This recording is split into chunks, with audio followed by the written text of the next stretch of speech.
sanctuary, designed around his preferences, his needs, his vision of how we should live. Now, looking around with clear eyes, I realized how little of me had ever been reflected in these rooms. That was about to change. Harrison called around noon with updates. Victoria's bail is set at $50,000. Since all her accounts are frozen, she'll have to find someone else to cover it. What about Kevin? $200,000. Apparently the judge wasn't impressed with his history of financial crimes. Who knew your son-in-law had been under investigation for securities fraud? I certainly hadn't known. But then again, I'd been excluded from most family financial discussions. Victoria and Kevin had always spoken to me like I was a child when money came up, simplifying concepts they assumed I couldn't understand. They were about to learn how much I'd actually understood. Harrison, I want to make some changes to the house. Victoria had contractors lined up to renovate. I'd like to proceed with some of those plans, but with my own vision. Excellent idea. It's your home now, Margaret. Do whatever makes you happy. What made me happy, I realized, was the idea of undoing every assumption Victoria had made about my inheritance. She planned to gut the kitchen, replace the hardwood floors, and convert Robert's study into a wine cellar. I was going to turn the study into an art studio and the wine cellar plans into a library. My phone rang. Unknown number. Mrs. Sullivan, this is Janet Cooper from Channel 7 News. We understand you're the victim of a significant elder fraud case involving your daughter. Would you be willing to share your story? Word was getting out. In a city this size, the arrest of a prominent investment banker and his wife for defrauding his elderly mother-in-law was news. Ms. Cooper, I appreciate your interest, but I'm not ready to make public statements. I understand this must be difficult, but your story could help other seniors recognize warning signs of family financial abuse. She had a point. How many other women my age were being manipulated by adult children who saw them as inconvenient obstacles to inheritance? If I decided to tell my story, would I have control over how it's presented? Absolutely. We could arrange a sit-down interview where you'd have approval over the final edit. I thought about Victoria, probably sitting in a jail cell right now, still believing this was all a misunderstanding she could charm her way out of. Ms. Cooper, let me get back to you. I might have quite a story to tell. After hanging up, I poured myself a glass of the expensive wine Kevin had sent us for Christmas. Wine I was apparently now drinking in my own house, purchased with my own money, while contemplating whether to publicly humiliate my daughter on television. Life had certainly taken an interesting turn. The doorbell rang at 7 a.m. sharp. Through the window, I could see Victoria on my front porch, wearing yesterday's clothes and looking like she'd aged 5 years overnight. She'd made bail somehow. I opened the door, but didn't invite her in. Mom, please, we need to talk. We talked yesterday. You told me to find somewhere to die. I found somewhere to live instead. Victoria's eyes were red-rimmed. Her usual perfect composure completely shattered. I made mistakes. Terrible mistakes. But I'm still your daughter. Are you? Because daughters don't typically forge legal documents to steal their mother's inheritances. I wasn't stealing. She stopped, clearly struggling to find words that didn't sound criminal. You were what, Victoria? I was trying to protect you from making poor financial decisions. You've never managed large amounts of money. Even now, even after being arrested for fraud, she couldn't admit the truth. In Victoria's mind, she was still the victim of my unreasonable expectations. Victoria, let me share something your father told me 6 months before he died. He said he was worried about your sense of entitlement, your attitude toward money, and how you treated people you considered beneath you. Her face went pale. Daddy never said that. He said you reminded him of his sister Eleanor. Beautiful, charming, and completely incapable of thinking about anyone but yourself. He told me he was changing the will specifically because he was afraid of what you'd do to me if you had control. That's a lie. I pulled out my phone and showed her a voice recording. Actually, it's not. Your father recorded a video message explaining his decision, to be played if you ever contested the will or if you treated me poorly after his death. Victoria stared at the phone like it was a poisonous snake. He knew, sweetheart. He knew exactly who you were underneath all that charm. The only thing he didn't predict was how far you'd actually go. Play it, she whispered. I touched the screen, and Robert's voice filled the morning air. Clear, measured, and absolutely devastating. If you're hearing this, Victoria, it means my fears about your character were justified. I hoped I was wrong. I hoped that my daughter had more integrity than I suspected. But if Margaret is playing this recording, it means you've proven me right in the worst possible way. Victoria sank onto the porch steps as Robert's voice continued. I spent 43 years watching your mother sacrifice her dreams, her ambitions, her independence to take care of our family. She worked part-time jobs to help pay for your college while I built my business. She postponed her education, gave up career opportunities, and poured herself into being the wife and mother she thought we needed. The recording continued for 3 more minutes, each word carefully chosen, each sentence a scalpel cutting through Victoria's justifications and self-deceptions. By the time you hear this, you'll have discovered that treating your mother poorly has cost you everything. I hope it was worth it. When it ended, Victoria was crying, not the pretty tears she'd used to manipulate people since childhood, but ugly, broken sobs. He hated me, she whispered. No, Victoria. He loved you enough to hope you'd prove him wrong. You chose to prove him right instead. She looked up at me, mascara streaking her cheeks. What happens now? Now you face the consequences of your choices. The fraud charges, the investigation, the public humiliation when this story hits the news. The news? Channel 7 wants to interview me about elder financial abuse. I'm thinking of saying yes. Victoria's face crumpled completely. Mom, please, think about what this will do to the grandchildren, to Kevin's career, to our whole family. I am thinking about it. I'm thinking about how you didn't consider any of those things when you decided to commit multiple felonies. She stood up slowly, looking older and more defeated than I'd ever seen her. I know you won't believe this, but I never meant for it to go this far. I wanted the money. I wanted the security, the status. I wanted to never have to worry about anything again. For the first time since this nightmare began, Victoria was telling the truth.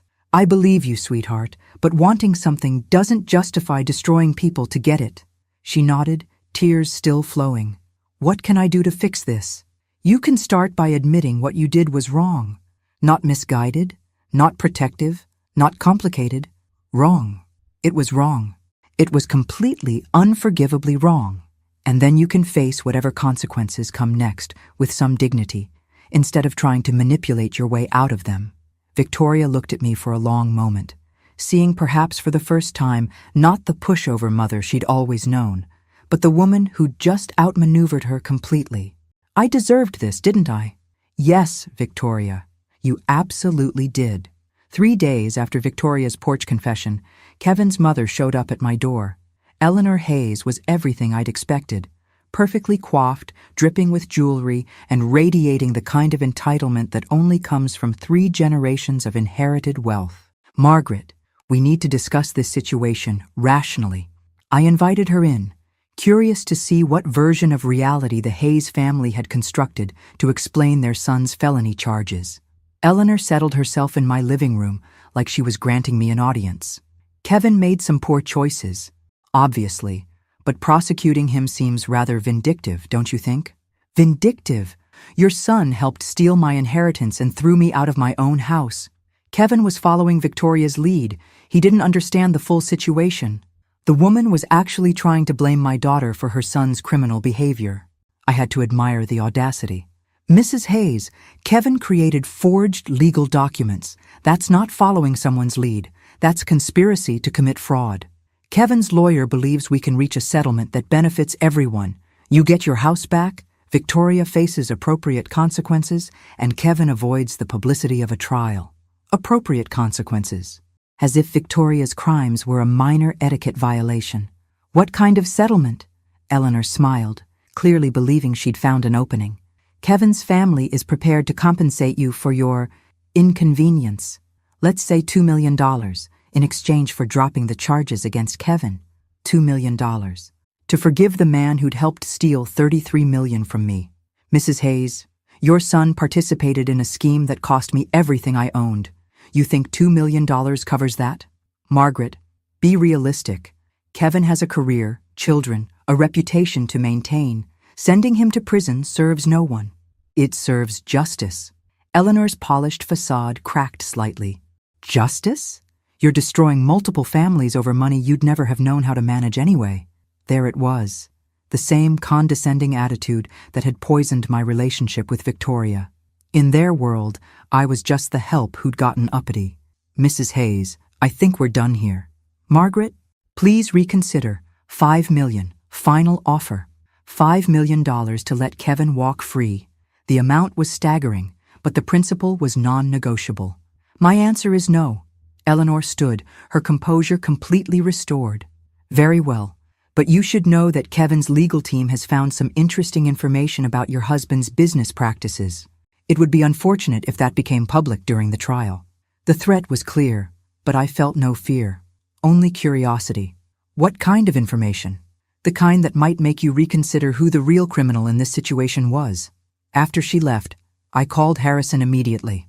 Margaret, whatever they think they've found, it doesn't change the facts of Victoria and Kevin's crimes.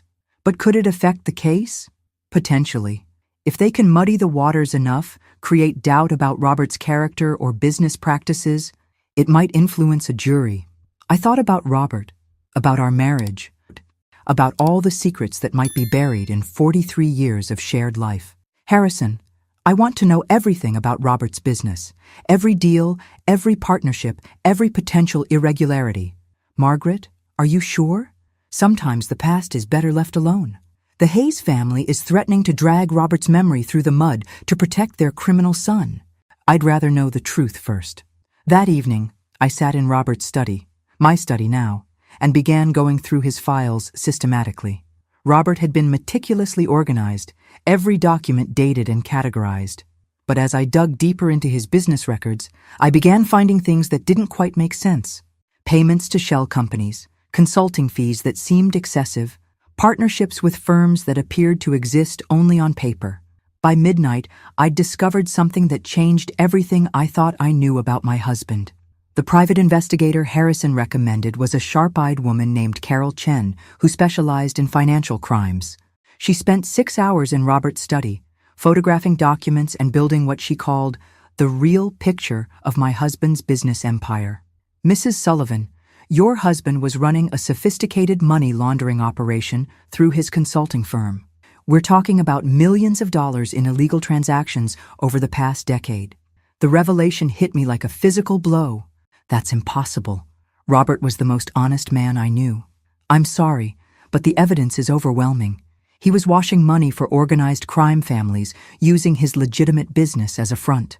I stared at the documents spread across Robert's desk.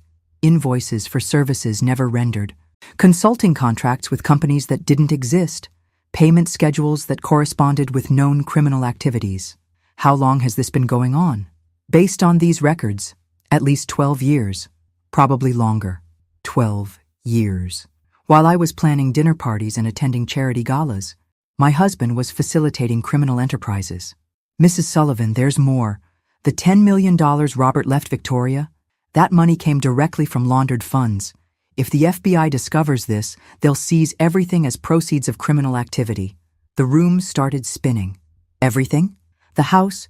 The investments? All of it. Unless what? Carol looked uncomfortable. Unless Victoria and Kevin's legal team already knows about this and is planning to use it as leverage. If they tip off the FBI about your husband's crimes, they might be able to negotiate immunity in exchange for cooperation. My daughter and her husband weren't just thieves. They were holding a nuclear weapon over my head. What are my options? Legally? You could contact the FBI yourself, come forward voluntarily, and hope for leniency. You'd lose most of the money, but you might keep the house. And if I don't? Victoria and Kevin's lawyers will probably leak this information strategically. You'll lose everything anyway. But you'll also face potential charges for unknowingly benefiting from criminal activity.